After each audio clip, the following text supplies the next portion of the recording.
La última vez que tuve la oportunidad de estar aquí fue en marzo, así que ha pasado ya varios meses. Disculpen si estoy fuera de timing y se extiende un poquito el sermón, pero estamos acostumbrados, ¿verdad? En esta oportunidad,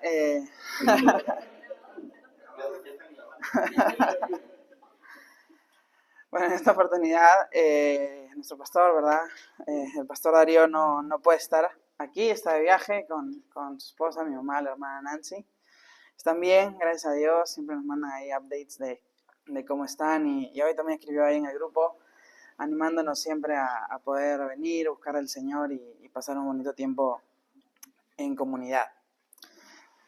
Él ha venido predicando, ¿verdad? Mateo y desde el capítulo 5 hasta el día de hoy, que vamos a ver el capítulo 7 y las semanas siguientes vamos a continuar con el capítulo 7, venimos viendo o estudiando lo que se conoce como el Sermón del Monte, ¿verdad? O como nuestro pastor le llama, los decretos del rey, ¿no? Y bueno, el reto de hoy que se me ha sido dado es dar un sermón basado en otro sermón. Y es un sermón dado por nuestro Señor Jesucristo. No es un reto sencillo, porque además el texto de esta mañana es un texto muy controversial que algunos han enseñado con fidelidad y otros han tergiversado a la luz de la forma de pensar de este mundo. Sin embargo, mi esperanza en esta mañana es que nuestro Señor Jesús, que es el mejor maestro, el gran maestro, nos enseñe en esta mañana. Que hoy todos nos sentemos a los pies del Rabí, como estaban sus discípulos, ¿verdad? Al pie de la montaña. Y le pidamos al Señor que por medio del Espíritu Santo escudriñe nuestros corazones, sea Él, ¿verdad? Examinándonos y permitiéndonos entender por medio de su palabra esta enseñanza que creo que es directa y clara para cada uno de nosotros y más aún en el tiempo en el que nos encontramos. He titulado el sermón de esta mañana, No más preguntas, señor juez.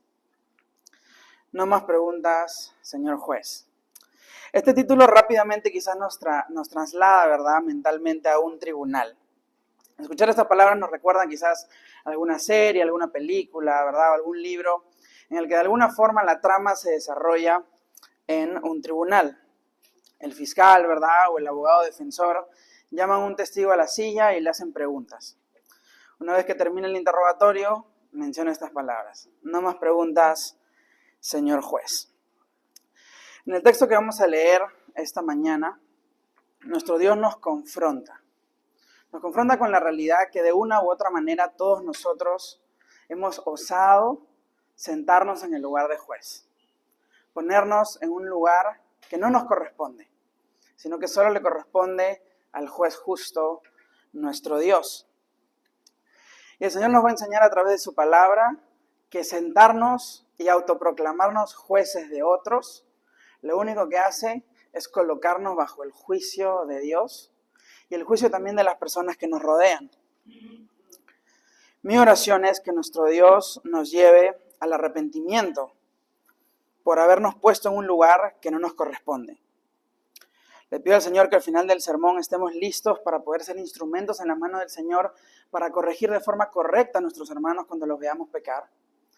No con una actitud de juicio, como si fuésemos superiores a ellos, sino con humildad, con temor de Dios, sabiendo que primero hemos recibido gracia y con la misma misericordia con la que Dios nos trata, entonces estaremos listos para poder exhortar a otros, para poder llevar a otros al arrepentimiento, para corregir el pecado y por sobre todas las cosas que sea Dios trabajando en nuestros corazones. El texto de esta mañana es Mateo capítulo 7, versículos del 1 al 6. Me gustaría por favor que podamos leerlo. Mateo capítulo 7, versículos del 1 al 6. Lo voy a leer en la versión Nueva Biblia de las Américas y dice así la palabra del Señor. No juzguen para que no sean juzgados, porque con el juicio con que ustedes juzguen serán juzgados, y con la medida con que midan se les medirá. ¿Por qué miras la mota que está en el ojo de tu hermano y no te das cuenta de la viga que está en tu propio ojo? ¿O cómo puedes decir a tu hermano, déjame sacarte la mota del ojo, cuando la viga está en tu ojo? Hipócrita, saca primero la viga de tu ojo y entonces verás con claridad para sacar la mota del ojo de tu hermano. Versículo 6. No den lo santo a los perros, ni echen sus perlas delante de los cerdos. No sea que las huellen con sus patas y volviéndose los despedacen a ustedes. Vamos a orar para que sea el Señor hablando a nuestros corazones. Padre Santo, gracias por esta mañana una vez más. Nos acercamos, Señor, a tu presencia en oración para rogarte que trates con nosotros. Para rogarte, Señor, que por medio de tu Espíritu Santo, que moren aquellos que somos hijos tuyos, seas tú escudriñando nuestros corazones, abriendo nuestros oídos, permitiendo, oh Dios, que al recibir tu mensaje, tu enseñanza, no miremos al costado, sino empecemos viéndonos primero nosotros mismos. Que podamos, Señor, a la luz de tu palabra, reconocer de qué forma hemos caído en este mandamiento, en incumplir este mandamiento, Señor, que tú nos das.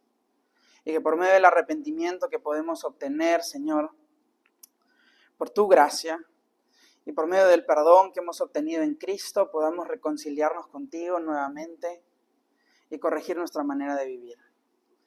Te ruego, Señor, que nosotros podamos ser un pueblo, una iglesia que viva conforme a tu palabra, que viva conforme, Señor, a tu voluntad, y de manera especial en esta mañana, que es un pueblo que no juzgue conforme a sus propios estándares, sino que se rija, Señor, a lo que tú nos quieres enseñar en esta mañana.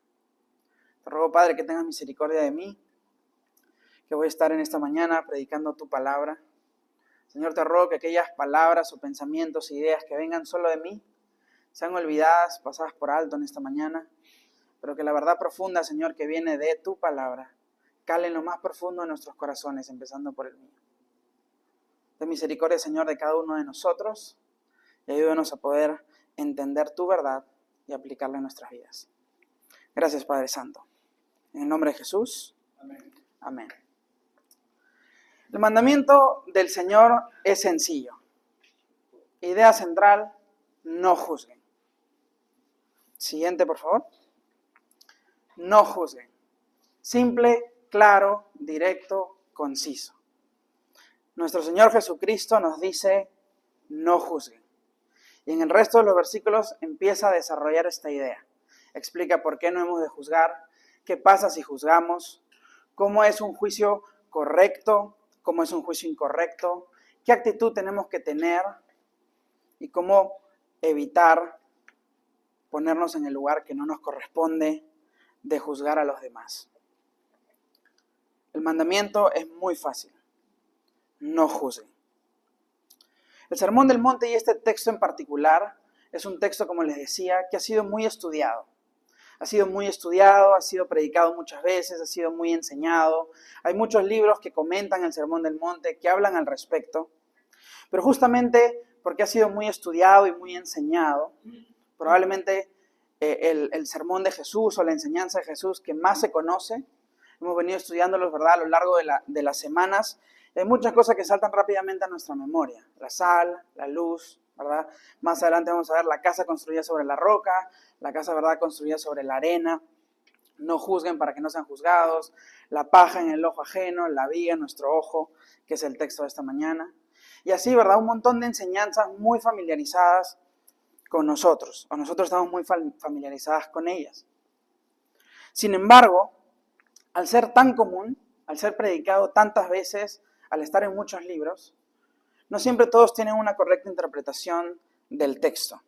Y específicamente en el tiempo en el que vivimos hoy, donde nadie quiere ser criticado, donde se pone en tela de juicio si existe tal cosa como lo correcto o lo incorrecto, donde todo depende de cómo me siento, de cómo me levanté ese día, qué me hizo la otra persona, es que tú no sabes, y tantas otras cosas, como todo es subjetivo y cada uno, ¿verdad?, dice tener su propia verdad y entonces la verdad no existe más. Tenemos que ser muy cuidadosos y entender qué está diciendo realmente nuestro Señor Jesucristo en este texto. No juzguen, es el mandamiento. La palabra griega que utiliza el Señor aquí es krínete, que es un verbo conjugado, pero la palabra base de la que sale esta conjugación es crino. Crino es la palabra juicio. Y es de donde vienen las palabras en el castellano criterio o crítica.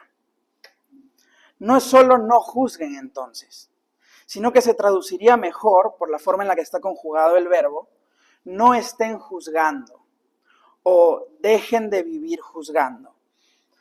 El punto que quiere hacer el Señor Jesús no es que tengamos una idea de que esto es un hecho aislado en el que se emite un juicio, ni mucho menos un juicio justo, sino que el Señor va en contra de lo que refleja una actitud constante de andar buscando emitir veredictos.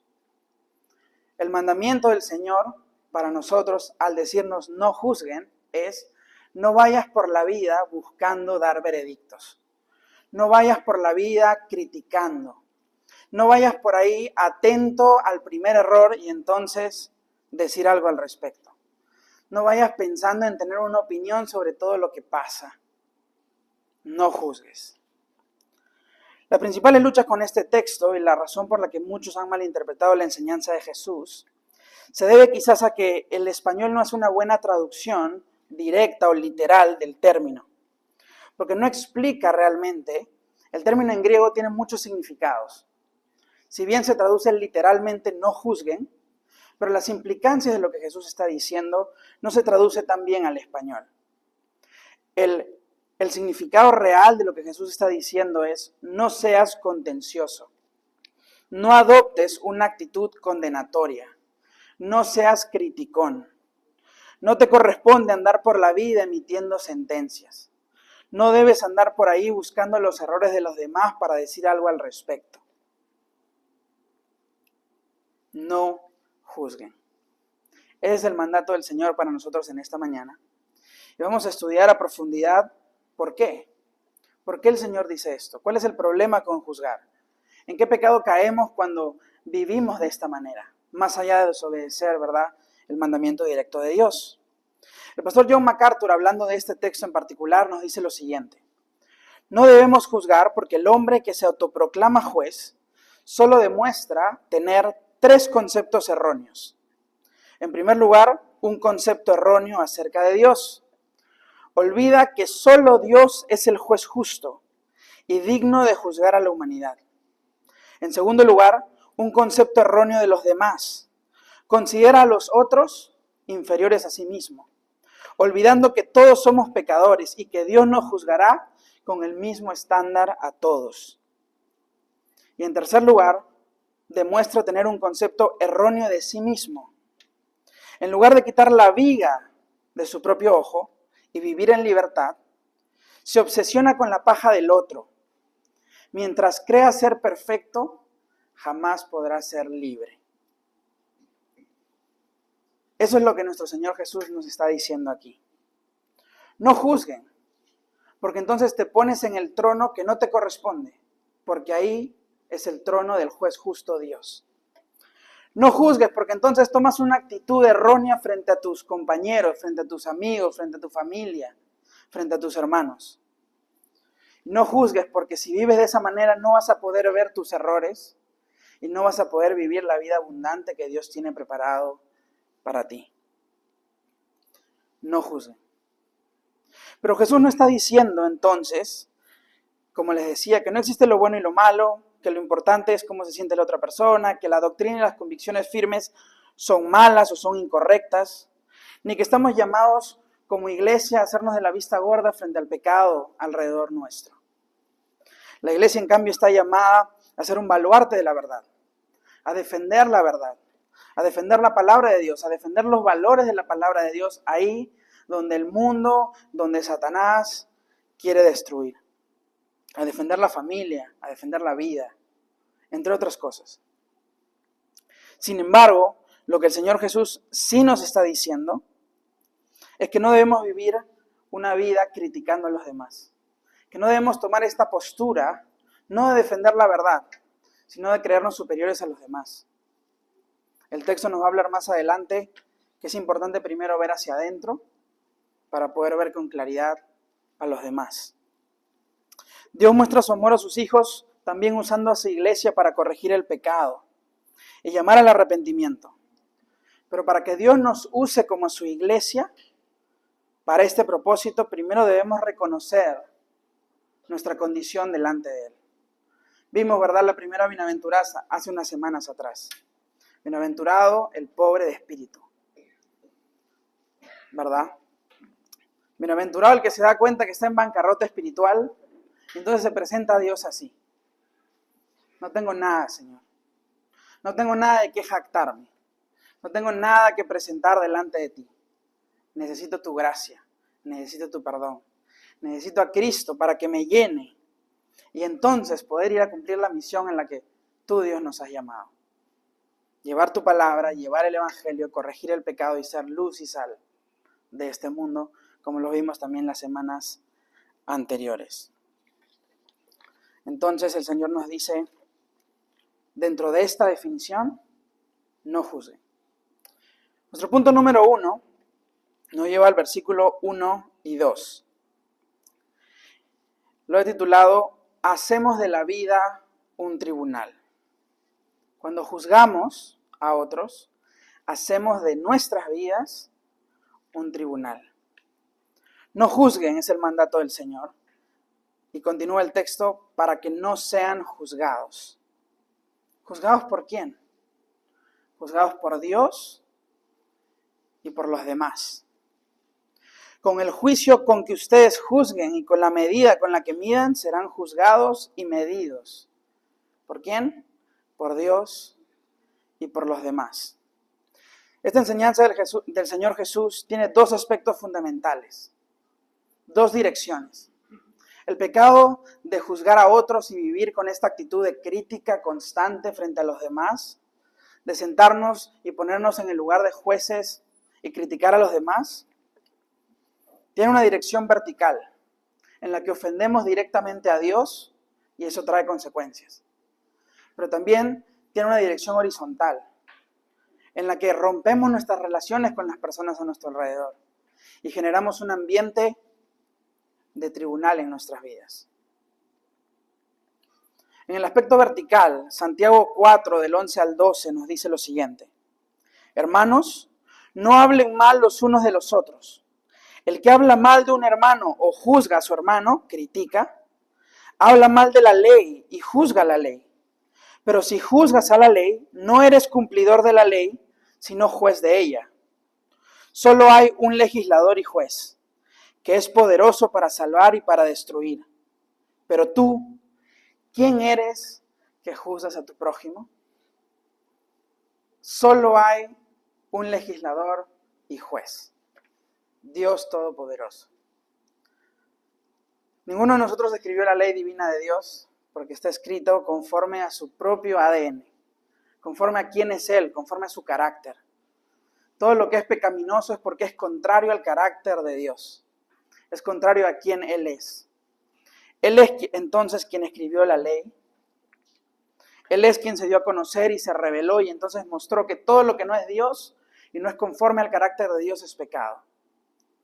Pero a veces nosotros queremos construir nuestra propia ley. Armamos nuestros propios requisitos. Armamos nuestro propio estándar. Y empezamos a juzgar a las personas no a la luz de las Escrituras, sino como los fariseos de esa época, a la luz de su propio entendimiento, a la luz de sus preferencias, a la luz de lo que a ellos realmente les convenía. Hay un solo legislador, y es Dios. Pero también hay un solo juez, que toma esa ley y emite veredictos justos. Solo Él es el verdadero juez justo. Solo Él puede genuinamente ser imparcial. Solo Él puede ejercer verdadera justicia. Y Él es el único que es poderoso para salvar, pero también para destruir, para castigar el pecado, porque la paga del pecado es la muerte. Pero Santiago nos dice, pero tú, ¿quién eres que juzgas a tu prójimo? Y lo que el Señor nos dice es, ¿quién nos puso en ese lugar? ¿Quién nos dio el derecho de tomar el lugar que le corresponde solamente a Él como juez justo? Por eso este pecado es primeramente contra Dios. Porque colocarnos en ese lugar de jueces soberanos y empezar a dar veredictos es tomar el lugar que solo le corresponde a Él. Es usurpar el trono que solo Él merece. El escritor, ¿verdad?, teólogo Juan Calvino, en su libro Institución de la Religión Cristiana, nos dice lo siguiente respecto a cómo vemos nuestra propia justicia en comparación con Dios. Dice, es así también cuando evaluamos nuestros bienes espirituales, incluso si no nos preocupamos de la vida del más allá, satisfechos de nuestra justicia, de nuestra sabiduría y de nuestra fuerza, nos vemos a nosotros mismos, nos apreciamos y nos adulamos, hasta el punto incluso de considerarnos semidioses. Pero si empezamos a elevar nuestros pensamientos hacia Dios, debidamente consciente de quién es Él, y a considerar la perfección de su justicia, de su sabiduría y de su poder, que deberían ser nuestro modelo, entonces todo lo que hasta ese momento nos parecía erróneamente justo, se nos presenta con los repugnantes colores de la suciedad. Lo que considerábamos sabiduría se nos presenta como necedad. Y lo que parece ser una perfección perenne en nosotros no puede de ninguna manera concordar con la majestuosa santidad de Dios. Cuando nosotros quitamos a Dios del lugar de juez y nos ponemos nosotros, qué rápido nos llenamos de orgullo. Qué rápido nos vemos a nosotros mismos y empezamos a considerar nuestras virtudes como más grandes de lo que realmente son. La Escritura nos dice, ¿qué tienes que no recibiste? Y si lo recibiste, ¿por qué actúas como si no lo hubieses recibido? Todo lo bueno viene de Dios. Cualquier cualidad buena en nosotros, si podemos ver hacia afuera y vemos que quizás no somos como otros, es simple y llanamente por la gracia y misericordia de nuestro Dios. Y es solamente cuando elevamos nuestros ojos a nuestro Dios perfecto y vemos la gloria de Dios expresada en Cristo, entonces todo cobra sentido. Todo se acomoda. Lo que creíamos que era muy poderoso y muy sabio pasa a ser necio y débil. Lo que creíamos que era perfecto no es comparable con la grandiosa santidad de Dios. ¿De qué manera entonces afecta nuestra relación con Dios que nos coloquemos en el lugar de jueces? El texto dice, para que no sean juzgados, porque con el juicio con que ustedes juzguen, serán juzgados, y con la medida con que midan, se les medirá. Dios nos dice en este texto, tú te vas a colocar en el lugar de juez, tú te vas a parar delante de todos a poner el estándar. Ok, ¿quieres ser un niño grande y tomar estas decisiones? Entonces con esa misma medida yo te voy a juzgar. Eliges dejar de lado la misericordia y quieres un checklist, una lista para verificar qué tan justo eres. Ok, vamos a la lista. Y la lista siempre nos acusa. Y la lista siempre nos deja desnudos delante de Dios. El juez, ¿verdad? El que se coloca en el lugar de juez, muy rápidamente se da cuenta que en verdad está sentado en el sillón de los acusados. Porque Dios, el juez justo, no cede su trono, no cede su lugar. Nos queremos poner en el lugar de Dios, Él entonces nos va a juzgar a ese estándar. Y todos nosotros quedaremos faltos, porque nadie puede dar la talla.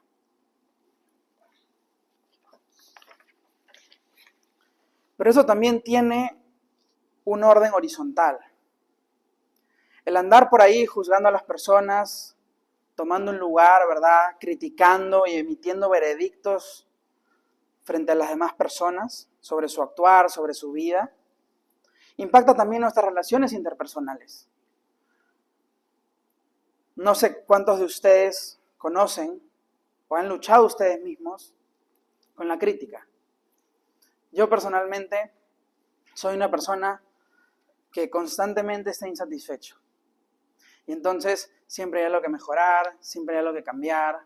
Y es probable que mientras estemos en este mundo hayan cosas que mejorar. Este mundo no es perfecto. Sin embargo, debo reconocer que muchas veces mi corazón cae en la crítica excesiva. Cae rápidamente en señalar a otros, señalar su actitud, señalar la forma en la que toman decisiones, la forma en la que hacen las cosas, que quizás no coinciden con lo que a mí me gustaría. Y entonces, yo he sido testigo de cómo muchos amigos, y también mi esposa, me dicen, ¿por qué actúas de esa manera? ¿Por qué dices eso? Porque en un punto cansa. Porque en un punto está rodeado de una persona que constantemente critica y juzga, cansa. Porque esto daña las relaciones. Gálatas 6:7 nos dice, no se dejen engañar, de Dios nadie se burla, pues todo lo que el hombre siembre, eso también segará. Como carbón para las brasas, Proverbios 26:21. Como carbón para las brasas y leña para el fuego, así es el hombre rencilloso que busca conflicto para encender pleitos. Cuando yo vivo de esta manera, cuando cualquiera de nosotros se coloca en el lugar de juez de los demás, entonces le enseña a las demás personas a su alrededor que la forma de relacionarse contigo es a través del juicio. Es mediante la crítica. Y muy rápidamente la crítica se vuelca sobre nosotros. Es como un boomerang. No juzgues, porque si juzgas serás juzgado. Porque con el juicio con que ustedes juzguen serán juzgados. Y la medida con que midan se les medirá. En el matrimonio. ¿Por qué hiciste eso? ¿Cómo pudiste hacer algo así? Siempre haces eso, nunca haces aquello. El cónyuge entonces aprende, aquí estamos en constante evaluación. Tú me evalúas, yo te evalúo. Y esa no es la relación que Dios quiere para un matrimonio. Rápidamente los hijos comienzan a sentir, mis padres no me pastorean, mis padres me están tomando un examen. Debo dar la talla. Una congregación puede convertirse rápidamente en una comunidad donde todos observan a todos. Todos comentan todo. Todos critican errores. Todos tienen una opinión sobre cómo se deben hacer las cosas. Todos saben qué debería hacer el otro. Pero pocos están dispuestos a examinar su propio corazón. Convertimos nuestras vidas en una corte, en un juzgado.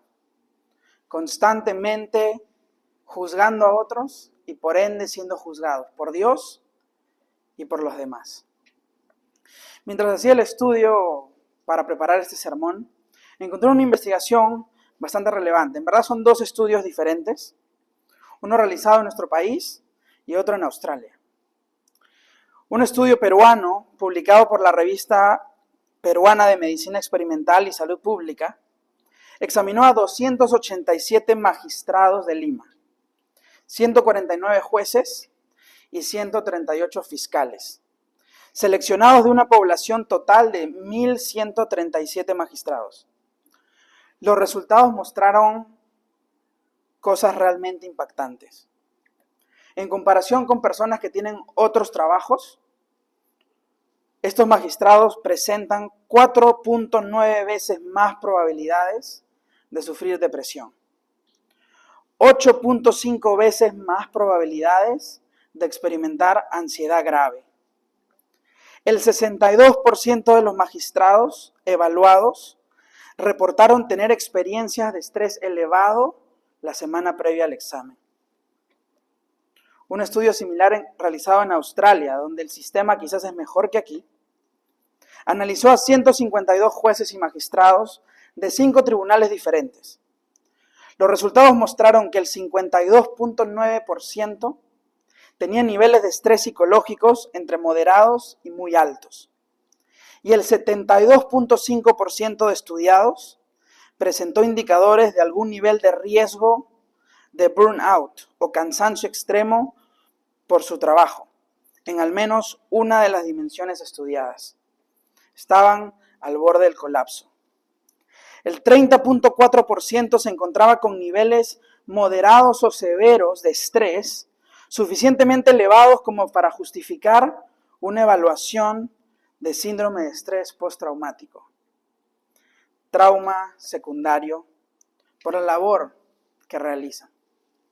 Y lo que es curioso es que el 93% de las personas evaluadas decían que estaban satisfechos con el trabajo que hacían.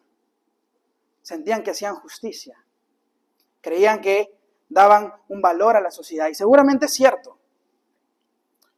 Pero el punto al que quiero llegar, hermanos, es que hay personas que trabajan en una corte 8 horas al día, bajo este estrés, pero luego regresan a casa. Pero hay muchos cristianos que se levantan y juzgan. Van al trabajo y juzgan. Vuelven a su casa y siguen la corte. Se acuestan y siguen juzgando. Van a la iglesia y emiten juicio. Y entonces terminamos preguntándonos por qué hemos perdido la paz. No juzguen para que no sean juzgados. El principio entonces que nos enseña el Señor es que usurpar el lugar del juez que solo le corresponde a Él genera en nosotros juicio de parte de Dios. Que Él nos trate como nosotros tratamos a los demás, sin misericordia.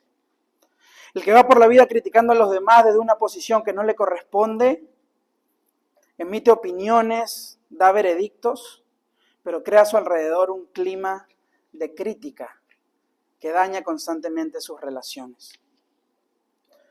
No más preguntas, señor juez. Punto 2. Nos sentamos en el estrado como jueces ciegos. Versículo 3 al 5. ¿Por qué miras la mota que está en el ojo de tu hermano y no te das cuenta de la viga que está en tu propio ojo? ¿O cómo puedes decir a tu hermano, déjame sacarte la mota del ojo cuando la viga está en tu ojo?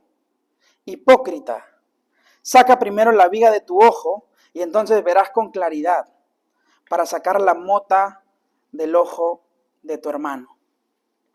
Jesús usa solo una vez en toda la Escritura la palabra hipócritas para referirse a sus propios discípulos.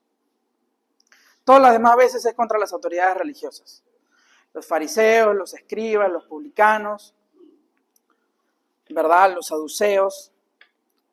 Solo aquí lo dice a sus propios discípulos en este sermón.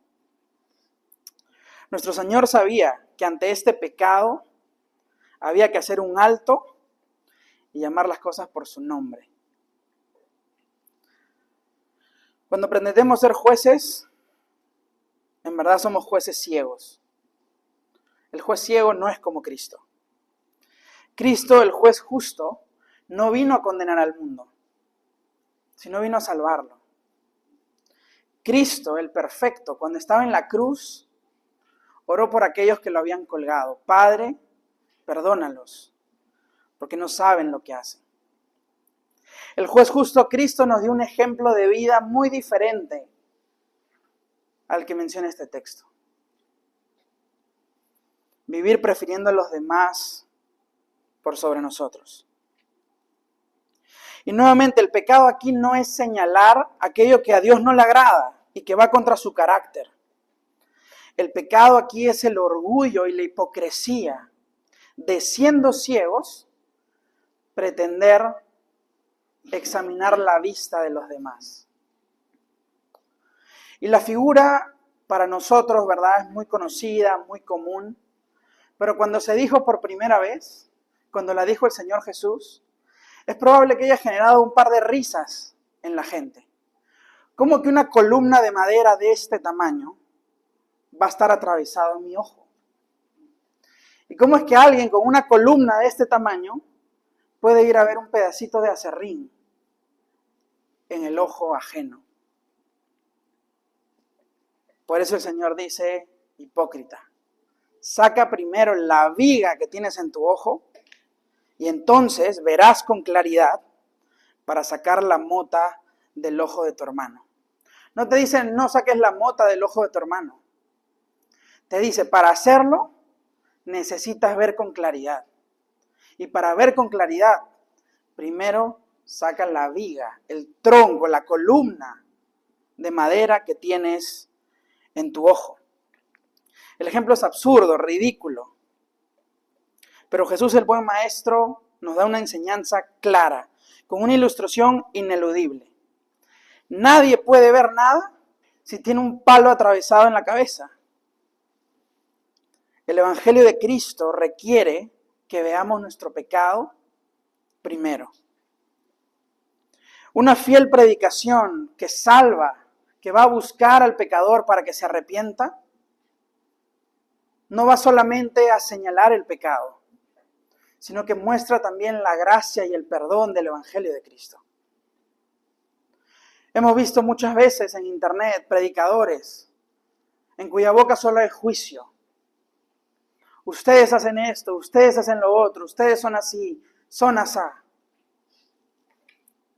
La verdadera predicación del Evangelio que salva, que restaura, es una en la que el predicador primero conoce su propio corazón. Primero reconoce su pecado delante de Dios. Sabe que hay un Dios justo que se levanta con ira contra el pecado y la maldad, pero que ofrece salvación, porque su ira cayó sobre Cristo. En Él hay perdón de pecados y redención. No juzguen, dice el Señor. Gálatas 6:1 dice lo siguiente: hermanos, aun si alguien es sorprendido en alguna falta, está haciéndolo, y tú lo ves, lo sorprendes en la falta. Ustedes que son espirituales, restáurelo en un espíritu de mansedumbre, mirándote a ti mismo primero, no sea que tú también seas tentado. Está ahí, infraganti, a la luz de todos. Examina primero tu corazón. Fíjate cómo te vas a acercar. Analiza con qué actitud vas a señalar esa falta tan clara. No vaya a ser que tú también seas tentado por lo mismo. El doctor Carson, hablando de este tema, dice lo siguiente: es fácil entender qué poderosa y peligrosa puede resultar la tentación de juzgar. Decimos, me he tomado en serio el desafío a ser santo y he adquirido con enorme esfuerzo un cierto nivel de disciplina, servicio y obediencia a Dios. Ahora me digo entonces, ¿puedo permitirme mirar por encima del hombro a mis amigos, colegas, hermanos menos disciplinados? O quizás he experimentado una generosa cantidad de la gracia divina, pero de alguna manera la he entendido mal, llegando a pensar que me la he ganado. Como resultado, miro de reojo a aquellos cuya visión, desde mi punto de vista, no es tan amplia como la mía, cuya fe no es tan estable, cuya comprensión de las profundas verdades de Dios no es tan buena, cuya lista de servicios no es como el mío, no es tan impresionante, por lo menos a los ojos de los hombres, cuyo esfuerzo no han sido tan grandes como los míos. ¿Sabes de lo que me he privado? A mis ojos, esta gente se ha encogido. Considero que su valor es inferior al mío. Esta actitud machacona y criticona puede llegar a ser tan venenosa que hombres superiores a mí, cuyas cualidades espirituales son mejores que las mías, de algún modo acaban siendo pigmeos espirituales y mendigos intelectuales cuando he acabado mi evaluación. Es posible que alguna pequeña diferencia o deficiencia en sus vidas haya viciado, desde mi punto de vista, la categoría que tenían. Nosotros como seres humanos somos rápidos para generar ídolos. Y la gran mayoría de veces nuestro ídolo somos nosotros mismos. Aún en los caminos del Señor vemos lo que hemos logrado. Vemos dónde estamos. Vemos lo que el Señor nos ha regalado. Y de pronto olvidamos qué es eso, un regalo. Que ha costado un gran camino, pero ha habido personas a nuestro alrededor para sostenerlos. No lo hemos hecho solos. Que nos hemos privado de muchas cosas, pero que también hemos caído en el camino. Pero nos levantamos a ver a los demás por debajo del hombro. La más pequeña falla descalifica. El más mínimo error lo hace tan chiquito que ni vale la pena considerar esa persona. El fariseo de la parábola de Jesús, ¿se acuerdan? Se acerca al templo a orar y dice: gracias Dios, porque no soy como este cobrador de impuestos. Qué oración tan desagradable delante de Dios. Hipócrita, le hubiese dicho Cristo. David, airado contra aquel pastor, ¿verdad? De la historia de Natán. ¿Cómo puede ser posible que este pastor, teniendo un montón de ovejas, se roba la única oveja de este hombre pobre? ¿Cómo crees que ve Dios esa ira falsa? Hipócrita.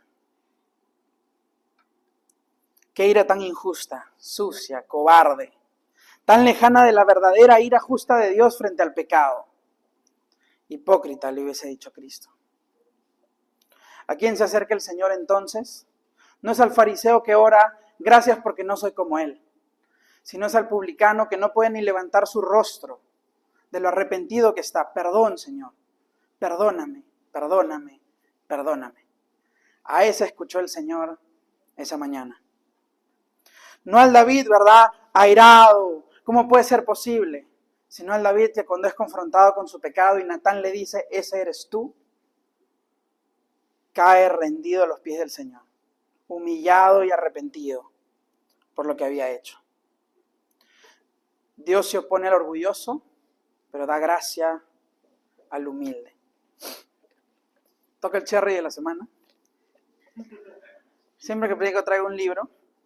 En este caso tengo el libro Pecados Respetables del doctor Jerry Bridges.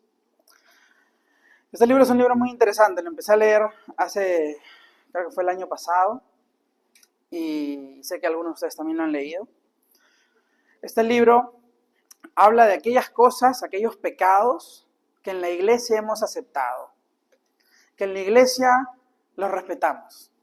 No estamos hablando del adulterio, no estamos hablando de ir y matar a alguien ni de robar un banco. Estamos hablando de pecados que ante nuestros ojos son chiquitos, que cometemos todo el tiempo y no pasa nada. Por eso le llama pecados respetables.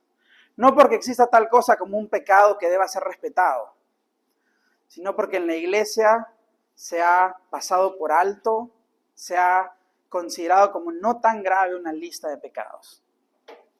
El autor hace una enorme lista. En el libro de trabajo, que es complementario a esto, hay una encuesta. Y tú vas marcando qué cosas haces, en qué cosas has caído, y al final, más de un pecado hemos cometido y quizás cometemos bastante seguido. Específicamente quiero hablar de 2 pecados mencionados en el libro en esta mañana. El primero es el orgullo de juzgar a la sociedad como si fuésemos superiores moralmente. El orgullo de la superioridad moral. Es fácil ver hacia afuera y ver el pecado, ¿verdad? Es fácil ver cómo la gente actúa, lo mal que es, lo mala que es, las cosas malas que hace, cómo trata a las personas, ¿verdad? Crímenes, violencia, etc. Y está bien, nuevamente, y vamos a verlo al final, señalar el pecado. Está bien discernir entre lo bueno y lo malo. ¿Cuál es el pecado entonces? Creernos superiores a los demás. Olvidar de dónde nos sacó el Señor. Olvidar que antes de que Cristo irrumpa en nuestras vidas para salvarnos y transformarnos, éramos iguales a ellos. Que si estamos aquí, en lugar quizás de despertar después de una fiesta el día de ayer, es por la gracia y misericordia del Señor. Es porque Él fue bueno. Nos buscó cuando nosotros no queríamos saber nada de Él. Tuvo gracia y nos rescató. De manera que cuando vemos hacia afuera, debemos tener la actitud que tuvo Jesús. Vio Jerusalén y lloró. Y lloró profundamente porque vio al pueblo lejos de Dios. Pablo, quisiera ser yo maldito por Dios, dice Pablo, con tal que mis hermanos judíos se salven. Prefiero ir al infierno si es que ellos pueden llegar a la salvación. Qué diferente de pararnos, ¿verdad?, en un mirador y ver, wow, qué diferente soy. Cuán diferente soy de estos impíos. En segundo lugar, el orgullo de la doctrina correcta. El orgullo de creer que sabemos todo. Hermanos, mi papá especialmente y nosotros siempre los animamos a profundizar su estudio en la palabra del Señor. A animarse, ¿verdad?, a estudiar formalmente las Escrituras. Y eso es muy bueno. Eso nos va a permitir ser una iglesia entendida en la palabra del Señor. Sin embargo, hay un riesgo. El riesgo está en descansar en el diploma o en el conocimiento y no llevar ese conocimiento a la práctica en nuestras vidas. A dividir y pelear por querer tener la razón, por creer que sabes más que otro. A considerar como superiores a aquellos que han estudiado y como inferiores a aquellos que no. Andar tasando a las personas en base a cuántos saben y cuántos no saben. Hermanos, así no es como nos ve el Señor. El Señor usó a dos hombres muy diferentes en el libro de los Hechos. Pablo, el superentendido, el de la gran biblioteca, el teólogo que sabía de pies a cabeza toda la Escritura. Probablemente el más grande teólogo que la iglesia ha visto jamás. Enseñado personalmente por el Señor Jesús por 3 años. Increíble. Con libros tan profundos como Romanos. Una exposición increíble del Evangelio de Cristo y la salvación. Pero también usó a Pedro. Un hombre que era pescador. Que probablemente no sabía ni escribir ni leer. Un hombre que hablando de lo que decía Pablo le decía a los hermanos, yo sé que las cosas que dice Pablo son un poco difíciles de entender. Para mí también me son difíciles, decía Pedro, pero es palabra de Dios.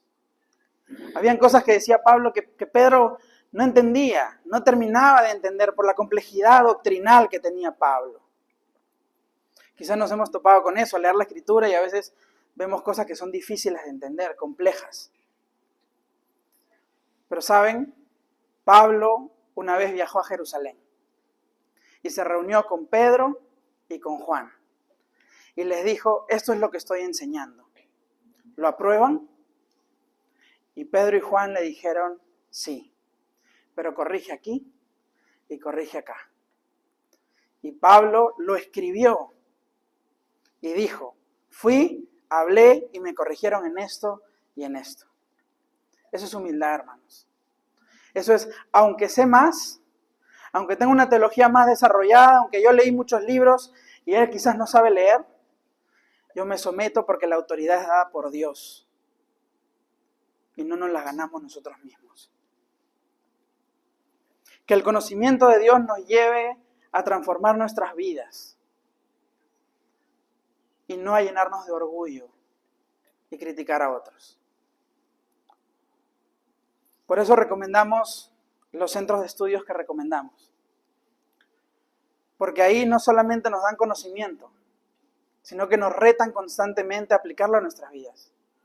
Nos retan constantemente a evaluar nuestras vidas a la luz de la palabra de Dios, a la luz de lo que estamos aprendiendo. Esto no es para que se desanimen de estudiar, estudien, profundicen en las Escrituras. Y gloria a Dios si nos hace una iglesia donde todos podamos estudiar. Pero hermanos, recuerden, nuestro valor no está en cuántos libros tenemos o cuánto conocemos. No debemos juzgar a las personas en base a eso tampoco.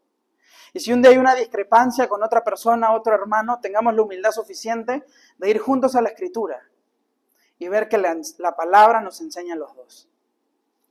Quizás a la otra persona le va a enseñar doctrina, pero a nosotros nos va a enseñar humildad. Y eso es importante. Cuando el Señor se definió a sí mismo, dijo, aprendan de mí, que soy manso y humilde de corazón. Así se definió. Sí, Él es el Dios todopoderoso, creador del cielo y la tierra. Pero Él es manso y humilde de corazón. Dios se opone al orgulloso, pero da gracia al humilde. Analiza primero tu propia vida a la luz de la perfecta vida de Cristo y la santidad de nuestro Dios grande y todopoderoso. Y si después de esa reflexión cara a cara delante de Dios, todavía queda algo en ti que no ha sido destrozado por la incomparable santidad de Dios, entonces ve y en amor, con el Evangelio en tus labios y las buenas nuevas de salvación y perdón en tu boca, confronta a tu hermano. Vayan juntos al arrepentimiento genuino delante de Dios y al perdón que solo Dios puede dar. No más preguntas, señor juez. Y por último, y para terminar, disculpen que me extienda un poco. Punto 3. El verdadero juez toma la palabra. Hasta aquí, el Señor nos ha dicho, no juzguen. Porque no sabemos hacerlo, hermanos. Porque somos terribles jueces. Porque estamos sesgados. Porque lo hacemos en base a nuestras preferencias. Y si lo hacemos mal. Rompemos nuestra relación con Dios, nos exponemos al juicio de Dios y al juicio de los demás. Juzgamos y queremos sacar la mota del ojo ajeno, la pajita, antes de sacar nuestra viga. No sabemos juzgar.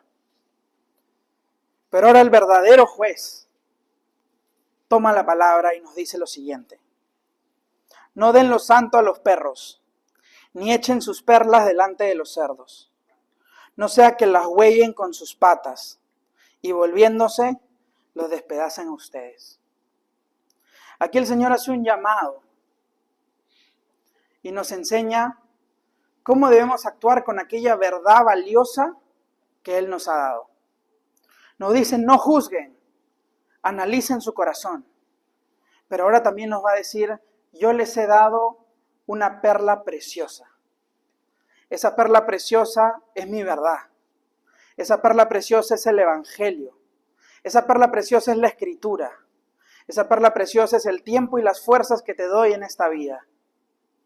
Adminístralas sabiamente. Y cuando Dios está hablando aquí de los perros y los cerdos, no está hablando, ¿verdad?, de los perros domésticos que hoy nosotros tenemos en mente. No está hablando de los perros que entrena Majo, que está viendo el video. No está hablando, ¿verdad?, de mis perritos que salen al final del sermón, del servicio. Está hablando de perros semisalvajes, que andaban en jaurías en esa época, en las noches. Le robaban la comida a los indigentes, sacaban la comida de la basura, mataban al ganado y así se alimentaban. Le está hablando a un público judío que detestaba a los cerdos. Los cerdos para ellos eran asquerosos, abominables, contaminados. ¿Qué son entonces las perlas y qué son los perros y los cerdos? Las perlas, como les digo, es aquel mensaje valioso que el Señor nos ha dado. Y las fuerzas y el tiempo que Dios nos da para llevar su palabra donde quiera que vayamos. Y estos términos tan duros, perros y cerdos, hacen referencia a aquellas personas que rechazan la palabra de Dios. No aquellas personas a quien tú les predicas, te escuchan y luego dicen, bueno, voy a pensarlo. No estamos hablando de esas personas. Estamos hablando de personas que se burlan de Dios. Estamos hablando de personas que quieren entrar en un debate estéril contigo. Contiendas, pelear por pelear. A ver, háblame de tu Dios, y se burlan. A ver, háblame, ¿por qué eres como eres? ¿Por qué no haces esto o lo otro? Personas que están listos para menospreciar la Escritura. Personas que lejos de querer escuchar el mensaje de salvación y reconocer su pecado y arrepentirse, buscan mofarse, menospreciar el mensaje, hablar mal de Cristo, de Dios, de su palabra. A tales personas no les hables las verdades eternas, ni malgastes tu tiempo y tus fuerzas en conversaciones estériles. Qué fuerte. Pero hemos visto ejemplos de esto en el libro de los Hechos, cuando lo estudiamos. Los judíos, esos que detestaban a los cerdos, se convirtieron en eso. Mataron al Salvador. Y cuando estaba colgado se burlaron. Jesús dijo, tengo sed. Y ellos le dieron vinagre. Pusieron delante, arriba de su cabeza, ¿verdad?, el rey de los judíos, y se reían. Repartían sus ropas como burla. Lo desnudaron para que tenga vergüenza pública. Siendo el rey, dijeron, vamos a ponerte una corona, pero una corona de espinas. ¿Eres el rey? Ahí estás. Y cuando estaba colgado, agonizando, dijeron, si eres el rey de los judíos, bájate. Sálvate a ti mismo y sálvanos a nosotros, dijo el ladrón que estaba a su lado. Pero el otro ladrón dijo, cállate, que este verdaderamente es el Hijo de Dios. Esa persona, aunque ladrón, aunque pecador, no era ni un perro ni un cerdo. Era una persona que verdaderamente estaba dispuesta a escuchar la palabra de Dios. Pero esto no significa que una persona que rechaza abiertamente la palabra de Dios no pueda llegar a los pies de Cristo. Hemos visto muchos casos en los que personas que al inicio son antagonistas a la Escritura, a Dios, a los temas espirituales, de pronto Dios toca su corazón y son transformados para la gloria de Dios. Grandes escritores, cuyos libros hemos leído, como C.S. Lewis, el creador, el escritor, ¿verdad?, de las Crónicas de Narnia. Un ateo empedernido, pero su amigo tuvo paciencia, estuvo a su lado, le predicó la palabra y entonces se convirtió en un apologeta. Alguien que revolucionó su época. Alguien que escribió quizás la metáfora del evangelio más conocida en todo el occidente, Narnia. Aslan que muere por el pecador Edmund. Y luego resucita y vence el mal y se acaba el invierno. Ese hombre al inicio era enemigo de Dios, como todos nosotros. Abiertamente antagonista a la palabra de Dios y al evangelio. ¿Qué lo cambia entonces? ¿Qué hacer frente a estas personas? Tu testimonio, tu vida. Ahí donde estás, refleja a Cristo, vive para su gloria, abraza el evangelio, ten compasión, actúa como Cristo. El Señor Jesús no fue indiferente al pecado, lo condenó, pero fue a la casa del cobrador de impuestos y cenó con él. Fue y habló con las prostitutas. Les dio esperanza. Una esperanza más allá del qué dirán. Seamos iguales, tengamos vidas que reflejen el Dios en quien creemos. Tengamos vidas que reflejen el evangelio que nos salvó. Oremos al Señor para que los transforme en ovejas dóciles, para que cuando el Espíritu Santo toque su puerta, respondan al evangelio. Y quiera Dios que seamos nosotros los instrumentos que Él use para llevar el evangelio. Y un día estemos llenos de personas de quien podamos dar el testimonio, Dios lo transformó, como lo ha hecho con cada uno de nosotros. El principio, pide discernimiento al Señor y ruega que su Espíritu obre en la vida de aquellos que rechazan al Señor y a su pueblo. Vive una vida que honra al Señor y que por ese testimonio vivo los corazones se ablanden para oír el mensaje. Pero sé un sabio administrador de las perlas que Dios te ha dado. Si no, dice el texto, se darán la vuelta y te despedazarán. Se avalancharán sobre ti para herirte y atacar el testimonio de Cristo. Tengamos cuidado. Seamos sabios administradores. No dejemos que por nuestra falta de discernimiento Cristo sea burlado. El nombre de Cristo sea menospreciado. No más preguntas, señor juez. Como conclusión, hermanos, no juzguemos, porque entonces estaremos bajo juicio constante de Dios y de los demás. No miremos a los demás hasta que estemos seguros que podemos ver con claridad para ayudarles. Discernamos con herramientas espirituales para ser buenos administradores de la verdad que Dios nos ha dado y que nuestras vidas permitan abrir puertas para predicar el evangelio a los perdidos. No juzguen, dice el Señor. Ese es el mandamiento. Llévenlo a sus casas, guárdenlo en sus corazones. No somos jueces. El Señor no nos puso en ese lugar. Pero también discernamos el tesoro que tenemos en nuestras manos. No más preguntas, señor juez. Vamos a orar. Padre Santo, Señor, gracias por tu palabra. Gracias, Señor, porque una y otra vez, aunque quizás muchos conocemos este texto, tú sigues hablando en nuestros corazones. Tú sigues, Padre Santo, escudriñándonos. Tú permites que salga a la luz aquellas actitudes que no agradan tu santo nombre. Perdónanos, Señor, si hemos sido de tropiezo para que se hable mal de ti por nuestra forma de vivir. Perdónanos, Padre, si nos hemos levantado como jueces sobre los demás, sobre nuestros cónyuges, sobre nuestros hijos, nuestros padres, nuestras familias, nuestros jefes, nuestros amigos, nuestros subordinados, nuestros conocidos. Aún la sociedad misma, Señor, que sabemos que te da la espalda. Perdónanos, Señor, si hemos utilizado tu palabra para reflejar algo que no sea tu carácter. Perdónanos y límpianos. Lávanos, Señor. Muéstranos a Cristo en su gloria.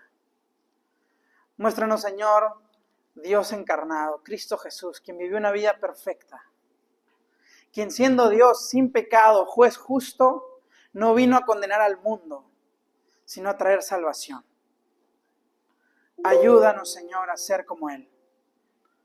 Ayúdanos, Padre, a reflejar el carácter de Cristo. Ayúdanos a ser humildes, sin importar lo que sepamos, sin importar lo que tengamos. Ayúdanos, Padre, a humillarnos delante de ti. Escudriñanos como leíamos en el Salmo. Analiza nuestras vidas. No nos dejes, Señor, emitir un juicio antes de ser redarguidos por tu Santo Espíritu que hay algo que tenemos que cambiar. No nos permita, Señor, levantarnos como jueces sobre los demás. Danos convicción de pecado. Llévanos al arrepentimiento. Te necesitamos, Señor. Y hoy, Padre, donde la crítica, donde el juicio es tan mal recibido, Señor, y con justa razón, porque tú nos llamas a no hacerlo, no permitas que seamos de tropiezo para que otros lleguen a ti. No permitas, Señor, que incrédulos se comporten de una mejor manera que nosotros, porque debemos nosotros, primeramente, como tu iglesia, reflejar tu carácter y obedecer este mandamiento. Gracias, Señor, porque como juez justo no elegiste, Señor, la condenación para nosotros, sino misericordia. Misericordia. Ahí, Señor, donde el pecado abundó, sobreabundó tu gracia. Ahí cuando te dimos la espalda, tú fuiste a buscarnos. Gracias. Gracias porque sin ti no tendríamos nada. Y en ti lo tenemos todo. Gracias, Señor. En el nombre de Cristo Jesús. Amén.